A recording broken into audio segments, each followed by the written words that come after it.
नमस्कार, मैं हूं अर्चित और आप देख रहे हैं न्यूज नेक्स्ट। तो चलिए रुक करते हैं इस खास खबर की ओर। पश्चिम एशिया से इस वक्त की सबसे बड़ी खबर सामने आ रही है। ईरान के सर्वोच्च नेता अयातुल्ला अली खामेनेई की मौत के बाद पूरे क्षेत्र में तनाव की स्थिति पैदा हो गई है। विशेषज्ञों का मानना है कि खामेनेई की मौत के बावजूद ईरान की नीतियों में बदलाव की संभावना बेहद कम है। भारत के लिए यह स्थिति कूटनीतिक मोर्चे पर कई बड़ी मुश्किलें खड़ी कर सकती है। भारत के सामने सबसे बड़ी चुनौती अपने दो अहम सहयोगियों, रक्षा भागीदार इजराइल और क्षेत्रीय संपर्क के लिए महत्वपूर्ण ईरान के बीच संतुलन बनाए रखने की है। कूटनीति विशेषज्ञ ब्रह्मा चेलानी के अनुसार ईरान पर अमेरिका इजराइल के हमले का मुख्य मकसद कब्जा नहीं बल्कि शासन बदलना है। हालांकि खामेनेई ने अपने 3 दशक के शासन में एक ऐसी बहुस्तरीय उत्तराधिकार व्यवस्था बनाई है जिससे शासन में बदलाव की उम्मीद कम है।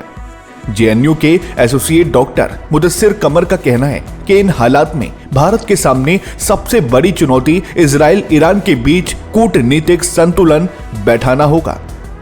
ईरान हमारे लिए सामरिक रूप से बहुत जरूरी है। यदि होर्मुज समुद्री मार्ग बंद होता है तो भारत के व्यापार पर इसका सीधा और प्रतिकूल असर पड़ेगा। पिछले कुछ सालों में अमेरिकी प्रतिबंधों के कारण चाबहार पोर्ट परियोजना पहले ही धीमी पड़ चुकी है। पिछले 6 वर्षों में यहां महज 450 जहाज ही पहुंचे हैं, जिससे द्विपक्षीय कारोबार न्यूनतम स्तर पर आ गया है। इस पूरे घटनाक्रम पर भारत ने बेहद सधी हुई प्रतिक्रिया दी है। भारत ने किसी पक्ष की निंदा करने के बजाय कूटनीति और बातचीत के जरिए समाधान निकालने का आह्वान किया है। प्रधानमंत्री मोदी ने भी शांति का संदेश देते हुए क्षेत्रीय स्थिरता पर जोर दिया है। ईरान में नई व्यवस्था के साथ तालमेल बिठाना और अपने आर्थिक हितों की रक्षा करना अब नई दिल्ली के लिए एक कठिन परीक्षा जैसा होगा।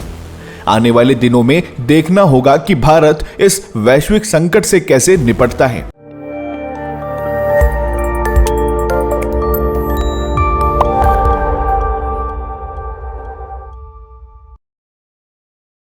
नमस्कार, मैं हूं अर्चित और आप देख रहे हैं न्यूज नेक्स्ट। तो चलिए रुक करते हैं देश प्रदेश की मुख्य 10 बड़ी खबरों की ओर।